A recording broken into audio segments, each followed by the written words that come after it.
Hello बच्चों, आप सभी का स्वागत है फिर से मेरे चैनल। आज हम पढ़ेंगे कक्षा 4 की पुस्तक कियरा, जो कि हिंदी की पाठ्य पुस्तक है। और आज हम इसका पढ़ेंगे चैप्टर 3।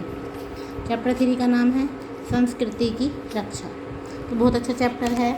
देखिए, संस्कृति की तो सभी को रक्षा करनी चाहिए। अब चैप्टर में देख लेते हैं क्या बता रहे हैं। प्रस्तुत पाठ से हमें अपनी संस्कृति की रक्षा करने का संदेश मिलता है। हमें ये संदेश मिलता है कि हमें अपनी संस्कृति की रक्षा करनी चाहिए और गैर संस्कृति अपनाने से होने वाली बड़ी सामाजिक व सांस्कृतिक हानि पर भी चर्चा किया गया है कि अगर हम दूसरों की संस्कृति अपनाएंगे तो हमें काफ़ी बड़ी हानि उठानी पड़ सकती है। तो ये इस चैप्टर में बताया गया है। तो ये स्टोरी समझ लेंगे पहले। दंडकारण्य में एक झील के तट पर, तट कहते हैं किनारे को, तो दंडकारण्य में एक झील के किनारे पर अनेक प्रकार के वृक्षों का बड़ा झुरमुट था।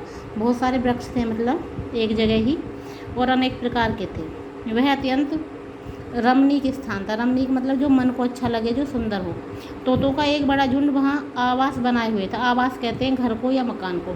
तो तोतों का एक बहुत बड़ा झुंड था, तोते थे बहुत सारे, और वे वहाँ पर रहते थे। वह वहाँ कथा वार्ता करके सुखपूर्वक जीवन बिता रहे थे कि एक दूसरे को अच्छी अच्छी बातें बताते थे, आराम से शांतिपूर्वक रह रहे थे। एक दिन कहीं से कौओं का एक बड़ा झुंड उड़ता हुआ वहाँ आया। और एक दिन क्या हुआ, कौए आ गए वहाँ पर कहीं से। रमणीक स्थान देखकर वे वहीं काव काव करके उत्पात मचाने लगे। उन्होंने देखा, अरे बड़ा शांतिपूर्ण स्थान है, बड़ा अच्छा स्थान है, बहुत अच्छा मौसम है यहाँ पर, तो वो वहीं पर काव काव करने लगे। शांति प्रिय तोतों ने उन्हें शांति से रहने को कहा, क्योंकि तोतों को शांति पसंद थी। उन्होंने कहा भी शांति से रहिए। तो उन्होंने तोतों को बंदी बना लिया। उन्होंने बंदी बना लिया फिर तोतों को कि भाई तुम हमें ऐसा क्यों कह रहे हो। अब तो कोई दिन भर काव काव करते, कोई वहीं रहने लगे और दिन भर क्या करते, काव काव करते। उनके कर्कश, कर्कश कहते हैं कि जो कड़वा लगे, कठोर, कठोर भी कह सकते हो, कड़वा भी कह सकते हो। स्वर से बचने हेतु, स्वर कहते हैं आवाज़ को, स्वर से बचने हेतु तोते अपने कान बंद कर लेते। वो अपने कानों को बंद कर लेते थे जब वो काव काव की आवाज़ करते। कोई गंदी चीज़ें खाते और इधर उधर फेंकते। आपको पता ही है, कोई ऐसी उल्टी सीधी चीज़ें खाते हैं जो कि तोते नहीं खाते। ये देख तोतों का जी मिचला उठता, मन खराब हो जाता था उनका। बंदी बने तोतों के आगे कौओं के रूप में बड़ी मुसीबत आ खड़ी हुई थी। वो बेचारे बहुत परेशान हो गए थे। समझ में नहीं आ रहा था उन्हें कि अब हम करें तो क्या करें। उन्हें एक एक दिन बिताना कठिन हो रहा था। एक दिन तोतों ने, जो तोतों के वृद्ध नेता थे, उन्होंने कौओं से निवेदन करा। जो सबसे बुजुर्ग थे तोतों में, उन्होंने कहा कौओं से कि भाई अब भाई हमें आराम से रहने दीजिए, हम बाधक नहीं बनेंगे, कृपया हमें छोड़ दीजिए। हम सब यहाँ से उड़कर अन्यत्र चले जाएंगे, कि हम कहीं और चले जाते हैं, आप लोग यहाँ से आराम से रहो, लेकिन हमें छोड़ दो। एक बुजुर्ग जो तोता था वो बोला। यह सुनकर एक वृद्ध कौआ बड़े ज़ोर से काव काव करता हुआ बोला, क्योंकि वो भी उनका लीडर होगा। तो वो काव काव करता हुआ क्या कहता है कि हम काक संस्कृति का प्रचार प्रसार करने निकले हैं, कि भाई हम अपनी संस्कृति फैला रहे हैं सारे में, भला हम तुम्हें क्यों आज़ाद करेंगे। संस्कृति का मतलब ये है अपने जैसी वेशभूषा सिखानी, अपने जैसी आवाज़ सिखानी, अपने जैसा रहन सहन, अपने जैसा खान पान। तो ये सब संस्कृति थी उनकी। भला हम तुम्हें क्यों आज़ाद करेंगे, जब तुम हमारी बोली, हमारे गुण और हमारे जैसा रहन सहन अपनाओगे तब तुम्हें छोड़ेंगे।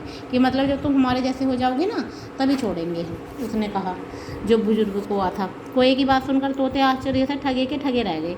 एक दिन विद्वान तोता बोला, भला यह कैसे संभव है, कि भाई ऐसा कैसे हो सकता है, हम तोते हैं और तुम कोए हो, आप में और हम में तो बहुत अंतर है, हमारी और तुम्हारी जातियाँ ही भिन्न हैं, कि जाति भी अलग है। भला हम तुम्हारी भाषा बोली किस प्रकार अपना सकते हैं। परंतु कोई ना माने। उन्होंने कहा कि नहीं भाई, हम नहीं मानेंगे, तुम्हें हमारी जैसी भाषा सीखनी है। उन्होंने बलात् कहते हैं ज़बरदस्ती को, तोतों को प्रशिक्षण देना आरंभ कर दिया। मतलब अपनी भाषा सिखाने लगे, अपना रहन सहन सिखाने लगे। वह उन्हें चोंचों से मार मार कर लहूलुहान करते और अपनी काक संस्कृति अपनाने को कहते। काक संस्कृति, मेरी आवाज़ थोड़ी ठीक से नहीं आ रही है क्योंकि तबीयत थोड़ी ऐसी है मेरी। तोतों पर कड़ी निगाह रखी जाती थी कि वे छूटकर न भाग जाएं, कि ये देखा जाता था कि कहीं छूटकर भाग ना जाएं ये। मजबूर तोते कौओं के नक्शे कदम पर चलने लगे थे बेचारे, डर की वजह से। जैसे वो कहते वो वैसे ही करते थे। वे उनकी तरह काव काव करना, कर्कश स्वर में चुगलखोरी, चुगलखोरी का मतलब है एक दूसरे की बुराई करते हैं जब हम, वे बुराई करना, वैसे ही खाना जल्दी जल्दी सीखने लगे थे।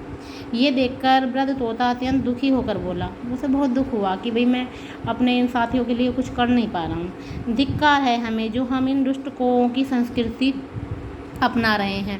मातृभाषा के अभाव में हमारे बच्चे इस संस्कृति को अपनाकर अपनी प्रतिभा का तनिक भी विकास न कर सकेंगे, क्योंकि जब वो हमारा कुछ गुण सीखेंगे ही नहीं हमारे बच्चे। दूसरे विद्वान तोतों ने उसकी हाँ में हाँ मिलाकर कहा, भला दूसरों की संस्कृति अपनाने से कहीं कल्याण हुआ करता है कि संस्कृति तो अपनी अच्छी होती है। धिक्कार है इन अभागे मूर्खों को जो अपनी मातृभाषा का गौरव भूलकर औरों की भाषा की नकल करते और खुश होते हैं। सभी तोते कौओं की संस्कृति अपनाने से होने वाली बड़ी सामाजिक व सांस्कृतिक हानि पर चर्चा करके इस परिणाम पर पहुँचे कि चाहे कोई उन्हें मार डालें मगर वे उनके द्वारा थोपी गई किसी भी बात को स्वीकार नहीं करेंगे। अब उन्होंने ये इरादा कर लिया था चाहे कुछ भी हो जाए, लेकिन हम जो कोई अपनी संस्कृति सिखा रहे हैं हम उसको नहीं सीखेंगे। कौओं ने तोतों को गंभीर परिणाम भुगतने की चेतावनी दे दी कि भाई अगर नहीं मानोगे तो तुम्हें इसके परिणाम भुगतने पड़ेंगे। पर तोते ना माने, उन्होंने खाना पीना छोड़ दिया। अपना अंत समय निकट जानने वे ईश्वर को याद करने लगे कि भाई अब तो हम मरेंगे ही। वो भगवान को याद करने लगे। संयोगवश एक गिलहरी कहीं से घूमती फिरती उधर आ गई। गिलहरी घूम रही थी और वो वहाँ पर आ गई थी घूमती फिरती। तो उसने तोतों की दुर्दशा देखी। उसने देखा रही है तो बड़े परेशान हैं। वे सब लताओं से बांधकर पेड़ों की शाखाओं पर लटकाए गए थे। लताओं से बांध दिया था उन्हें और उल्टा लटका दिया था पेड़ों पर। उसने तोतों से इसका कारण पूछा। तोतों ने अपनी सारी घटना उनको सुना दी, क्योंकि कोई कहीं बाहर गए हुए थे, कोई तो उनकी तरफ से बेचिंतित थे कि भाई अब हमें तो कोई चिंता नहीं है, वो तो बंधे पड़े हैं। लेकिन पीछे गिलहरी आ गई थी वहाँ पर। गिलहरी बोली, घबराओ नहीं। उसने अपने पैने दांतों से तोतों के बंधन काट दिए। तोते भूख प्यास से अचेत हो रहे थे, मतलब बेहोश होने वाले थे ऐसे, क्योंकि उनकी तबीयत खराब हो रही थी, क्योंकि भूखे थे वो। वह झील से अपने मुख में पानी भरकर लाती और दो दो बूंद तोतों के मुख में टपकाती रही। ठीक है, वो पानी ला रही थी क्योंकि इन्हें होश आ जाए। अब तोतों को होश आया। वृद्ध तोता बोला, जो बूढ़ा था, बहन गिलहरी, हम तुम्हारे प्रति जितनी कृतज्ञता प्रकट करें कम है। ठीक है, हम तुमसे बहुत कुछ कहना चाहते हैं, परंतु कहीं दुष्ट कोई ना आ जाए और तुम्हारा सारा परिश्रम व्यर्थ न चला जाए। ऐसे कहने लगा वो उनसे कि हम भाई तुम्हारी जितना भी एहसान माने वो कम है, लेकिन हम ऐसा ना हो कि भी इतनी जल्दी में कौए आ जाएं यहीं पर। फिर गिलहरी कहने लगी, पहाड़ी के पीछे रसीले फलों के अनेक पेड़ हैं। पूर्व दिशा की ओर उड़ने से तुम्हें लाल रसीले फलों वाला एक पेड़ मिल जाएगा। तुम सब उड़कर वहीं जाओ और फलों को खाकर अपनी क्षुधा शांत करो। क्षुधा कहते हैं भूख को। मैं भी वहीं पहुंच रही हूँ, कभी तुमसे बातें करूँगी। कि ऐसा करो, तुम फटाफट यहाँ से चले जाओ और मैं भी वहीं पर आ जाती हूँ। गिलहरी को बहुत बहुत धन्यवाद देते हुए तोते उड़कर वहीं जा पहुँचे और फलों को खाते हुए अपनी भूख मिटाने लगे। कुछ देर बाद क्या हुआ, गिलहरी भी वहाँ पहुँच गई। जो गिलहरी थी उन्होंने उसे कौओं द्वारा स्वयं पर जुल्म करने की सारी बातें विस्तार से बता दी कि भाई ऐसे ऐसे हुआ था, हम तो आराम से रहते थे और एक दिन ये कहीं से आगे सारी बात बताई। सारी बातें सुनकर गिलहरी दुखी मन से बोली, तुम जैसे निष्पाप तोतों के साथ रहकर जीवन बिताने का मेरा बड़ा मन है कि भाई तुम इतने अच्छे मन के हो और मैं भी चाहती हूँ कि अपना जीवन तुम्हारे साथ बिताऊँ, परंतु कहीं ऐसा ना हो कि दुष्ट कोई तुम्हें खोजते हुए यहाँ तक आ जाएं, क्योंकि हम पास में ही हैं। तुम सब तुरंत यहाँ से उड़ जाओ। कि ऐसा करो, यहाँ से तुम चले जाओ। तोतों ने गिलहरी का बहुत बहुत आभार प्रकट किया कि भाई बहन तुमने हमें बचा लिया। इसके पश्चात भाव भरे हृदय से उससे विदा लेकर वे लंबी उड़ान के लिए उड़ चले, कहीं दूर के लिए निकल गए, क्योंकि उन्हें डर था कि अगर कोई आ गए तो फिर हमारा क्या हाल करेंगे। तो ये था वो कि भाई हमें कभी भी अपनी संस्कृति नहीं भूलनी है, अपनी सभ्यता नहीं भूलनी है, हमेशा याद रखना है। और हमारी संस्कृति ही हमें रहने का ढंग सिखाती है, तो इन सब बातों को नहीं भूलना है। फिर एक देखिए शिक्षण संकेत दिया गया है, अध्यापक छात्रों को बताएं कि अपनी सभ्यता, संस्कृति और भाषा की रक्षा करना हमारा कर्तव्य है। तो ये भी मैं आपको बता रही हूँ कि हमें अपनी सभ्यता की, अपनी संस्कृति की और अपनी भाषा की रक्षा करनी है। देखिए भाषा के बारे में तो बहुत सारे जो राइटर हुए हैं उन्होंने कहा है कि भाई जो अपनी भाषा है हम उसी में विकास कर सकते हैं, कभी हम दूसरी भाषा में विकास कर ही नहीं सकते हैं। तो इसीलिए हमें अपनी भाषा को सबसे ऊपर रखना है, सबसे अधिक महत्व देना है। तो ये कुछ वर्ड मीनिंग थी। रमणीक, सुंदर, मनोहर। कर्कश कहते हैं कठोर को। बाधक कहते हैं रुकावट पैदा करने वाले। काक संस्कृति कहते हैं कौओं की संस्कृति। तनिक कहते हैं थोड़ा। रसीले रस भरे आभार कृतज्ञता और निवेदन किया, प्रार्थना पूर्वक कहा। आवास जो होता है घर होता है या रहने का स्थान। वृद्ध कहते हैं बूढ़े को। अन्यत्र का मतलब है कहीं और या अन्य स्थान पर। अभाव कहते हैं कमी को। परिणाम कहते हैं नतीजे को। शुदा कहते हैं भूख को। बलात् कहते हैं जबरदस्ती को। और निष्पाप कहते हैं पाप रहित, जिसके मन में कोई पाप न हो। तो ये क्वेश्चन आंसर थे। झील के तट पर, तट कहते हैं किनारे को। पेड़ों के झुरमुट में तोते जीवन बिता रहे थे। कैसे बिता रहे थे? कथा वार्ता करके, भाई एक दूसरे को कथाएं सुनाकर। कौन ने तोतों को क्या बना लिया था? तो बंदी बना लिया था। नेक्स्ट क्वेश्चन है, वृद्ध कोए के काव काव करते हुए कहा। वृद्ध कोए ने काव काव करते हुए क्या कहा? कि हम काक संस्कृति का प्रचार करने निकले, कि भैया हम तो अपनी संस्कृति फैला रहे हैं। नेक्स्ट क्वेश्चन है, कौओं की संस्कृति में एक बिंदु यह भी सम्मिलित है, क्या करना? बताइए। तो इनमें से ये बिंदु आ जाएगा, चुगलखोरी करना, यानी दूसरों की बुराई करना। ये रिक्त स्थान है कोए। तो दो ऑप्शन दिए गए हैं, इधर कौन सा आएगा? पंखों को मारते थे या चोंचों को? तो चोंच मारते थे अपनी, तो यहाँ पे आ जाएगी चोंचों को। मजबूर तोते कौओं के नक्शे कदम पर क्या करने लगे? बैठने लगे, चलने लगे। तो चलने शब्द आ जाएगा, चलने लगे थे। नेक्स्ट है, धिक्कार है हमें जो हम हिन दुष्ट।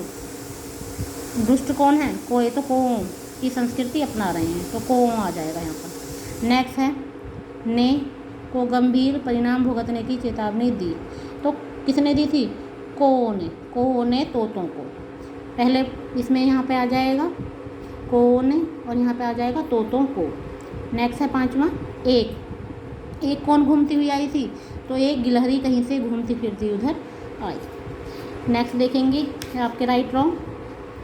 देखिए, गय का वन है, रमणीक स्थल पाकर कोए यहाँ धर्मपूर्वक जीवन बिताने लगे।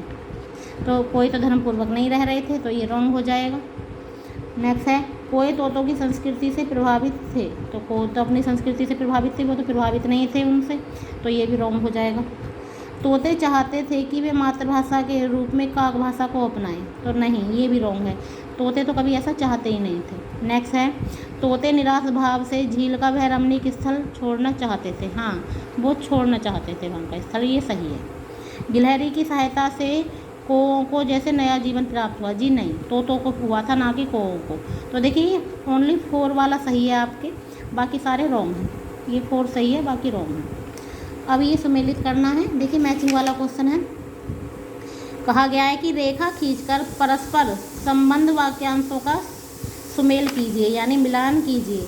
कोए गंदी चीज़ें खाते, और क्या आ जाएगा? ये वाला आ जाएगा, और इधर उधर फेंकते। हम काक संस्कृति का क्या कर रहे हैं? तो प्रचार प्रसार करने निकले हैं। नेक्स्ट, कौओं के कर्कश स्वर से बचने हेतु क्या करते? तोते अपने कान बंद कर लेते। इससे मिलान हो जाएगा इसको। कृपया हमें छोड़ दीजिए, आप सभी यहाँ आराम से रहिए। और क्या आ जाएगा? हम बाधक नहीं बनेंगे। वो कहते हैं, वो कहता है बूढ़ा तोता कि भाई आप आराम से रहिए, हम बाधक नहीं बनेंगे। तो ये आपके मिलान वाला क्वेश्चन था, और ये क्वेश्चन आंसर नेक्स्ट वीडियो में। Thank you.